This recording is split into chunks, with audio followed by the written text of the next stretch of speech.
yang kurang menyenangkan gitu ya. Biasa kalau hari Minggu capek pelayanan, capek gereja gitu ya. Hal yang paling menyenangkan adalah makan BPK ya. Setelah makan BPK tidur kita gitu ya. Nah inilah yang menjadi tantangan kita.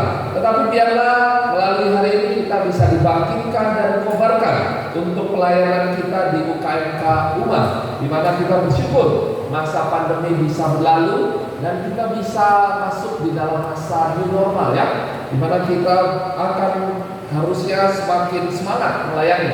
Dan saya agak terkejut juga ya, kemarin waktu Natalan itu lumayan ramai, dan sekarang pelatihan pengurus pun lumayan ramai juga ya, sangat ramai. Kalau pakai tikar mungkin lebih ramai ya, lebih enak kebersamaannya. Oke, saya mungkin perkenalkan diri terlebih dahulu. Saya dari Philip Bukit. Saya punya istri gitu ya. Istri saya bekerja sebagai dokter gigi dan saya punya anak 2 gitu ya. Kemudian saya sekarang bekerja sebagai dosen agama dan pembina spiritual di kampus UPH, kampus Medan gitu ya. Nah saya dulu adalah pelayan lebih lama di Perkantas gitu ya. Nah memang kalau orang yang pelayanan di Perkantas itu nggak jauh-jauh dari mahasiswa, sampai kerja sekarang pun masih di pelayanan mahasiswa gitu ya. Nah saya disediakan untuk membawakan tema tentang bagaimana kita mengerjakan keselamatan kita. Mari kita buka bagian firman Tuhan dari Filipi 2 ayatnya yang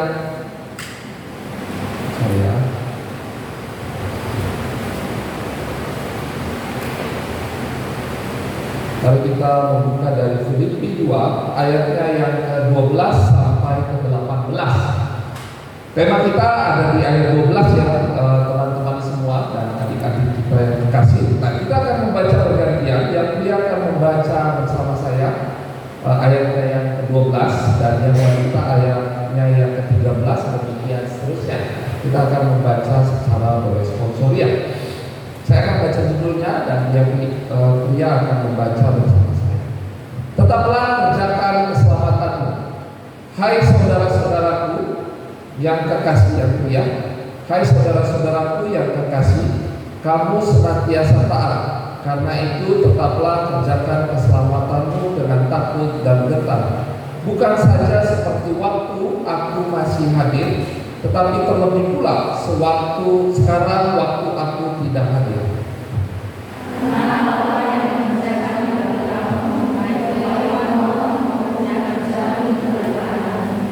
Lakukanlah segala sesuatu yang tidak bersungut-sungut dan berbantah-bantahan.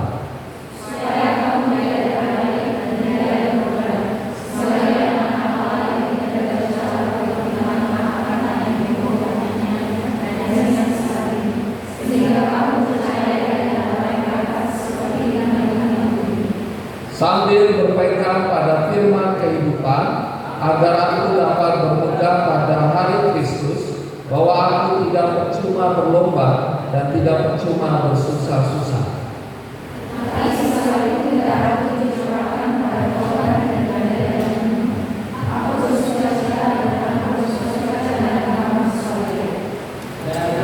Kamu juga harus bersuka-cita, demikian dan bersukacitalah dengan aku. Ya, ini adalah satu bagian yang kalau adik-adik membaca di dalam surat Filipi, Paulus menasihatkan kepada jemaat-jemaat di Filipi. Paulus menasihatkan kepada jemaat-jemaat di Filipi untuk apa? Untuk mereka, pertama di ayatnya yang pertama itu pasal 2 ayatnya yang pertama menasihatkan supaya mereka hidup bersatu dan merendahkan diri seperti Kristus. Jadi ada masalah apa? Ada masalah di mana pelayanan di sana mulai sudah goyang karena ada pengajaran yang menyatakan bahwa keselamatan itu tidak cukup hanya percaya kepada Kristus.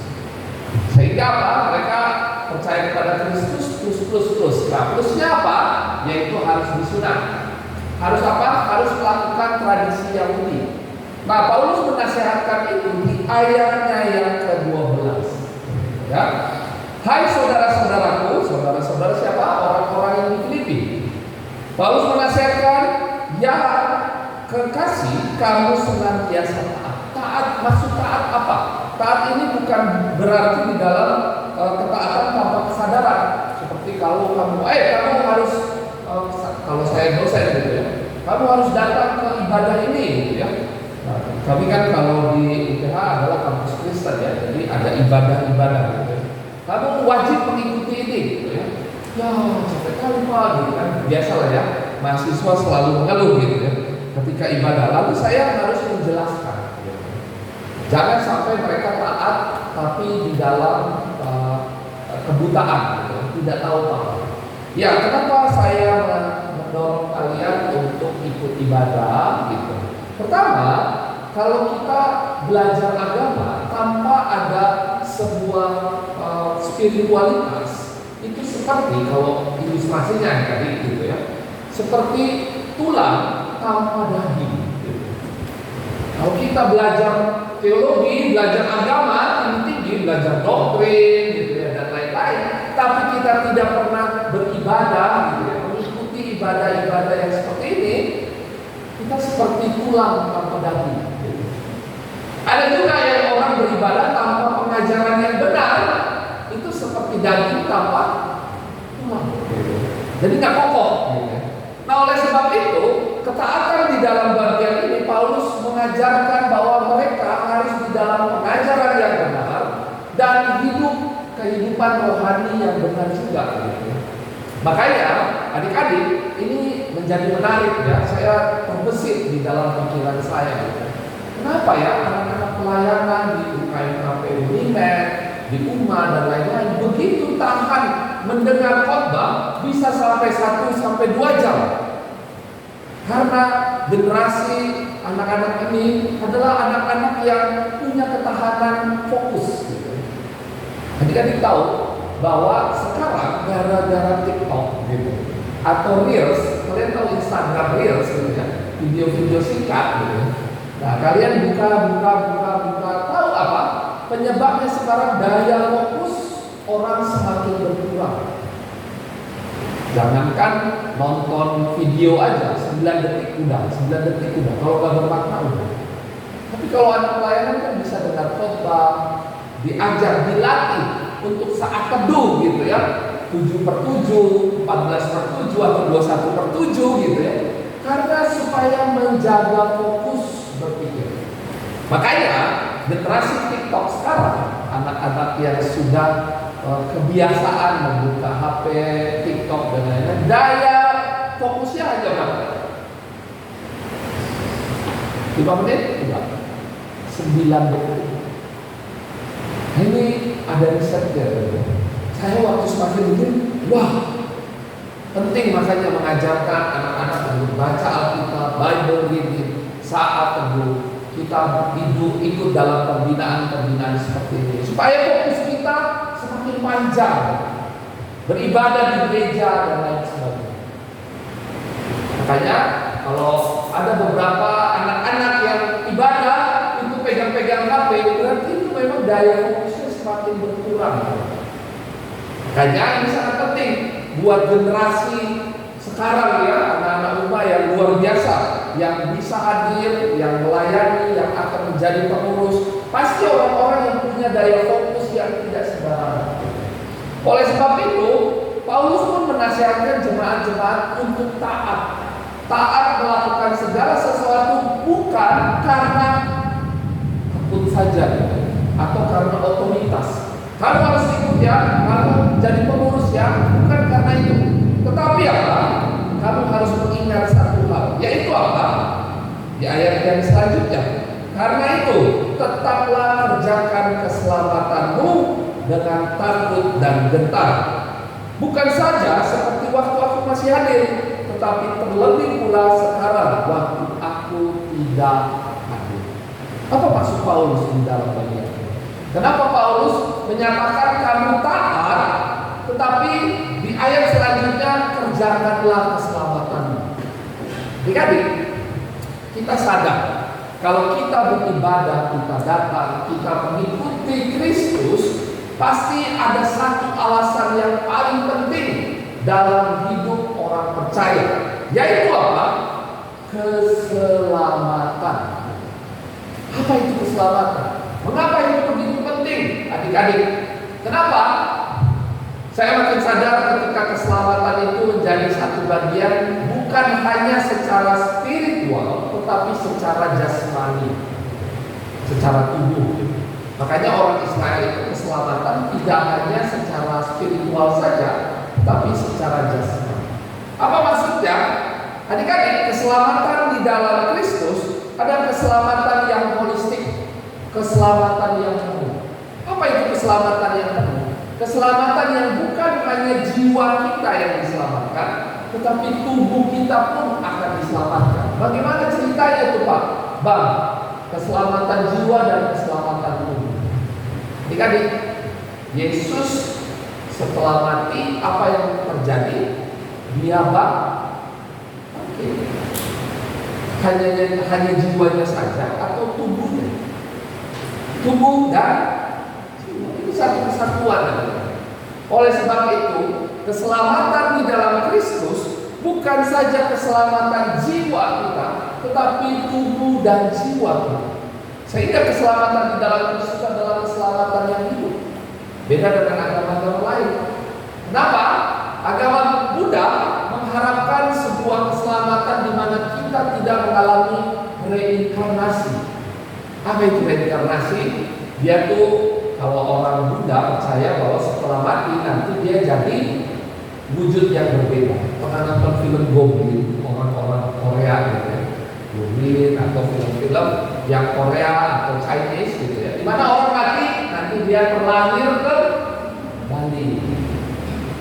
Nah, mereka punya harapan mereka tidak akan terlahir kembali. Supaya apa? Mereka menjadi Buddha. Apa itu Buddha? Di mana kamu tidak terlahir kembali, kamu gak punya perasaan, kamu gak punya pikiran, gak punya emosi dan lain-lain. Makanya orang Buddha mengasingkan diri, masuk dalam kuil-kuil. Kalau cewek dibotakin kepalanya, cowok juga ya, gitu ya. Kemudian ada seorang wanita yang cukup sukses, dia tinggalkan anak istrinya dan lain-lain untuk mencari keselamatan. Lalu saya tanya sama mahasiswa saya di UPH itu banyak mahasiswa Buddhis. Kalian mau begitu? Enggak apa gitu ya, enggak ada yang mau gitu. Inilah keselamatan yang tidak utuh. Mereka menganggap bahwa jiwa saja yang paling utuh. Bagaimana dengan Muslim? Muslim itu punya keselamatan bahwa apa? Kamu berbuat amal, nanti kamu masuk surga. Surganya apa? Bukan tubuh, jiwa saja. Nah, ini beda ya. Makanya kekristenan keselamatannya itu bukan cuma tubuh, bukan cuma jiwa, tetapi tubuh. Kita akan mendapatkan langit baru dan bumi yang baru. Dan ini menjadi hidup yang benar-benar hidup, kalau saya bilang. Makanya nanti setelah mati kita berada di dalam intermediate state, baru nanti kita akan dibangkitkan kembali. Dan itulah janji Kristus kepada kita. Aku akan datang dan akan membangkitkan orang-orang yang sudah mati. Dan kita akan mendapatkan tubuh yang baru, dan kita akan mendapatkan langit yang baru dan bumi yang baru. Nah, sehingga keselamatan yang kita peroleh di dalam Kristus, menarik ya, keselamatan yang diperoleh di dalam Kristus itu cuma-cuma, gak perlu ditambahkan. Cukup, keselamatan di dalam Kristus cukup, tidak perlu apalagi. Sehingga ketika kita mendapatkan keselamatan itu karena kasih karunia. Efesus 2 ayat 8, mari kita baca sama-sama.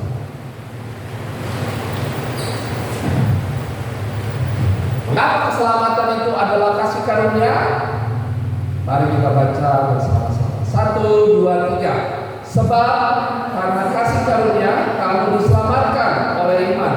Itu bukan hasil usahamu, tetapi pemberian Allah. Karena itu adalah pemberian Allah. Tidak ada manusia usaha mendapatkan, gak ada yang bisa. Mengapa? Karena pada dasarnya manusia tidak ada yang mencari Allah, tidak ada yang benar-benar sungguh-sungguh mencari Allah. Mereka hanya mencari keinginannya tentang Tuhan. Tetapi di dalam kekristenan kita belajar bahwa keselamatan hanya karena kasih karunia. Wah, menarik ya. Di dalam bagian ini bicara tentang keselamatan panjang gitu ya. Yaitu apa? Kita diselamatkan karena kasih karunia. Jadi apa? Kita nggak perlu tuh paksa diri melakukan perbuatan baik dan lain sebagainya. Kita karena sudah diselamatkan maka kita berbuat baik, bukan karena berbuat baik supaya ini penting. Banyak orang Kristen sekalipun gitu, percaya bahwa oh saya berbuat baik supaya apa? Supaya selamat masuk surga. Itu pikiran yang salah. Di dalam kekristenan bukan begitu cara berpikirnya. Kita sudah diselamatkan oleh Kristus, maka kita berbuat baik. Jadi bahasa sederhananya begini, kita sudah dapat jaminan diselamatkan. Lalu apa? Kita harus berbuat baik karena kita bersyukur. Nah, itulah yang dikatakan oleh Paulus. Ketika kamu diselamatkan, tetaplah kerjakan keselamatanmu dengan takut dan takutnya bagaimana? Takut seperti ketemu polisi, apakah seperti itu? Atau ketemu penjahat? Atau ketemu kakak-kakak senior kalian? Ada rohani, ada Riko ya, atau yang lain gitu. Yang kakak senior kalian. Apa takut yang seperti mana? Pasti takut dengan hormat dan gentar. Jadi bukan takut seperti ketemu penjahat atau takut ketemu seseorang yang akan membunuh kita, atau ada yang fobia sama kucing, sama anjing, ada yang takut seperti itu. Nah, tetapi bukan itu. Kita mengerjakan keselamatan di dalam takut akan hormat dan respect. Nah, di dalam bagian ini Paulus menasihatkan tetaplah kerjakan keselamatanmu di dalam takut dan gentar. Nah, sehingga inilah yang menjadi bagian mengapa kita di dalam pelayanan mahasiswa itu mengutamakan yang namanya kemuridan atau kelompok kecil, karena kita mengutamakan bagaimana hidup keselamatan itu berbuah. Cara berbuahnya kita harus melakukan pemuridan. Karena apa? Ini serius teman-teman. Ada pernyataan di Fritz Bonhoeffer, dia bilang gitu. Kalau Kristen tanpa pemuridan, dia seperti sebuah agama tanpa Kristus. Nah inilah, ini sangat penting teman-teman. Makanya Yesus datang ke dalam dunia, dia mencari murid-murid. Kenapa pemuridan itu penting? Karena pemuridan adalah hal yang diinginkan oleh Kristus. Setelah kamu percaya kepada Kristus, hal selanjutnya adalah pemuridan. Tetaplah kerjakan keselamatanmu dengan takut dan gentar. Itu dapatnya di mana? Di pemuridan. Kalian ketemu kakak kelompok kalian, kadang dia galak, kadang dia sayang kali. Nah itulah pemuridan. Kadang kita tuh bertemu dengan sesuatu yang kata-kata yang keras gitu ya. Kamu harus satu dulu. Kan begitu. Itulah pemuridan. Pemuridan itu seperti main layangan, tarik, diulur, gitu. Tarik lagi, ulur. Dan itulah pemuridan. Karena apa? Kita melayani jiwa. Melayani jiwa itu gak gampang kadang-kadang. Apalagi kalau yang ada di dalam pendidikan ya. Kadang ada keras, kadang ada lembut, kadang ada makanya kalau bahasanya kalau anak-anak pendidikan gitu ya. Mendidik itu bukan pekerjaan menyenangkan gitu, yang kayak orang bermain-main gitu. Kadang ada sedih, kadang ada senang, kadang ada suka, kadang ada duka, dan terus itulah pendidikan, education. Kalau bahasa di dalam kekristenan, pemuridan. Karena pemuridan menyenangkan gitu.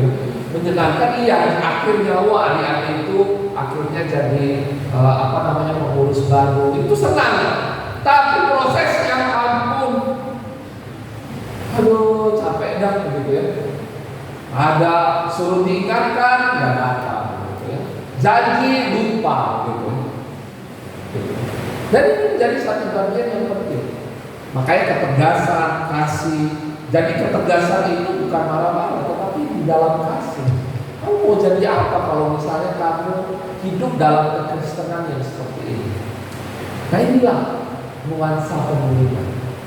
Makanya pelayanan gereja, pelayanan KMK itu sangat diutamakan pemuridan. Ngapain kita datang ibadah seperti ini? Ngapain ikut kelompok kecil? Ngapain kita saat teduh? Ngapain kita bantu meeting? Kalau bukan karena pemuridan, itu tidak mungkin. Makanya saya senang pelayanan UKMK Unmar itu fokusnya pemuridan. Kembali kepada yang paling inti adalah pemuridan. PKK-nya belajar, AKK-nya belajar, pembinanya pun belajar. Nah gampang. Prosesnya itu kalau bahasanya long life gitu. 4 tahun cukup. Cukup. Kalau ingin mengerjakan organisasi event organizer, ya udah setahun bisa selesai. Acara ibadah selesai pulang.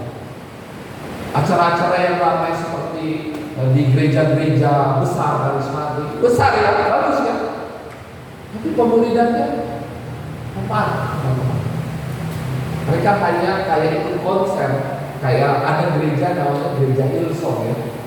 Mereka datang ibadah satu kayak konser udah dari sekali gitu. Habis itu pulang ya udah, nggak tahu hidupnya benar atau tidak dan lain sebagainya. Saya nggak mau menghakimi karena itu bagian dari proses pemuridan yang dilakukan oleh Roh Kudus di dalam hidup ini. Tetapi pelayanan kita itu fokus di dalam bagaimana karena kita sering ada edukasi, ada pendidikan dan lain sebagainya.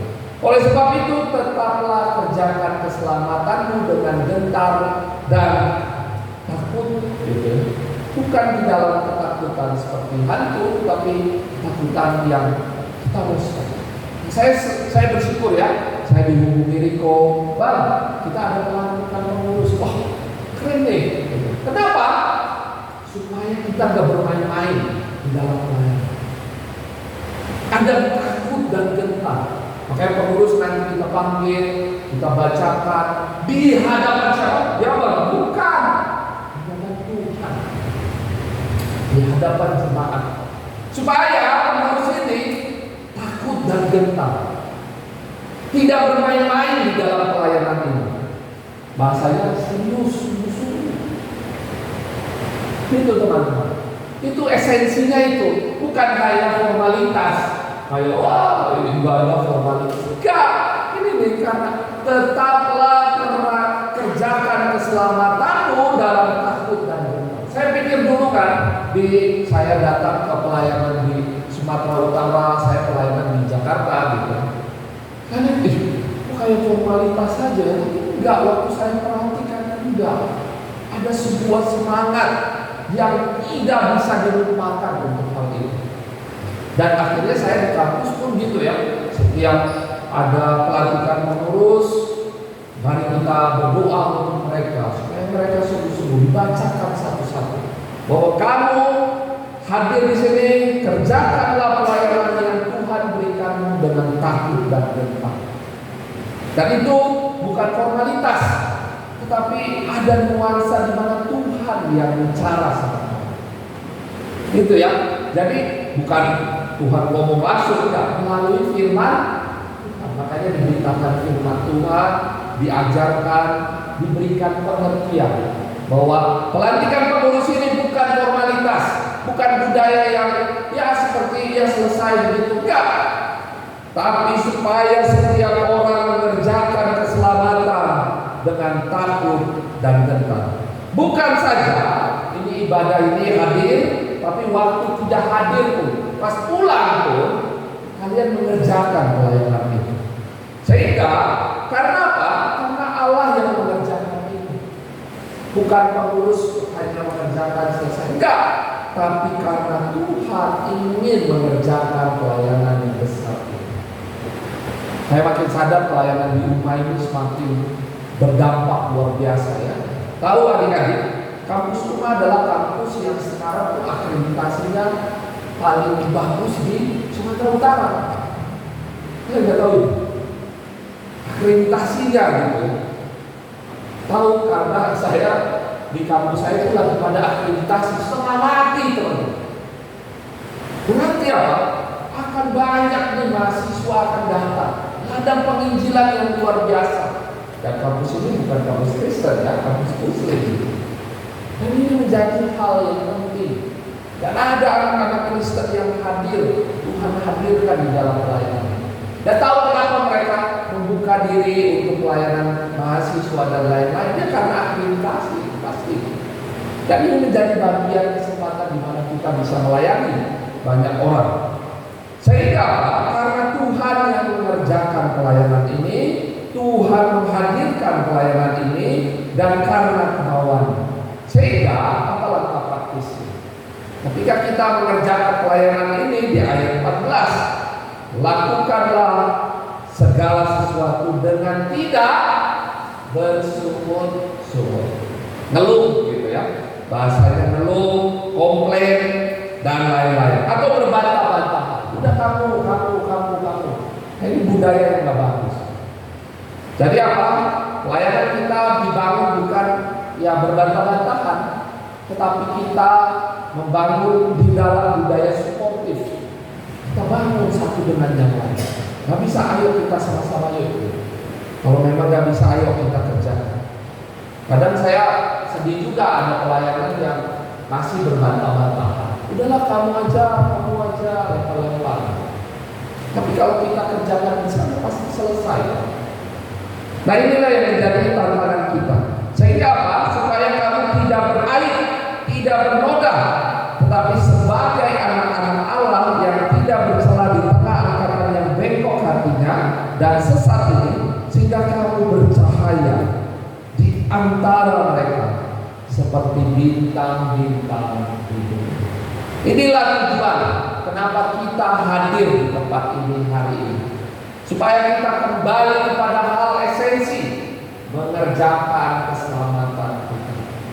Keselamatan yang tidak murah, mahal. Darah Kristus harus tercurah demi keselamatan kita semua. Kalau kita fokus kepada hal itu, kita gak bermain-main terhadap pelayanan. Tidak bermain-main dengan kelompok kecil, tidak bermain-main dengan kehidupan pelayanan. Jangan sampai kita pelayanan, yuk kita main pelayanan gitu. Nah, ini hati-hati. Saya gak takut di dalam pelayanan di kampus saya mengalami kemunduran gitu. Karena apa? Karena mahasiswanya kayak main-main pelayanan, dibuat kayak IO gitu, event organizer. Habis acara ini selesai ke acara ini. Saya sedih yang membangun pelayanan di kampus karena ada perubahan struktur. Bukan saya yang menangani, tetapi bagian yang lain. Pembinanya saya sedih gitu. Oh begini, pelayanan yang kami bangun selama 5 tahun sungguh-sungguh, gak main-main gitu.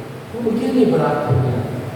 Tetapi melihat kalian pelayanan yang luar biasa gitu, wah saya akan semakin terbakar gitu ya. Makanya seperti lagu tadi gitu ya, pakailah kami, kobarkanlah kami yang lesu ini, supaya kami bisa membangkitkan generasi ini. Kalian hadir untuk membangkitkan generasi ini. Terlebih para pengurus-pengurus baru yang hadir untuk menjadi pelayan-pelayan yang akan membangkitkan generasi ini. Apakah ini menjadi satu bagian yang penting? Ya, prosesnya yang harus pengurus pikirkan, jangan mikirkan banyaknya kegiatan, bukan.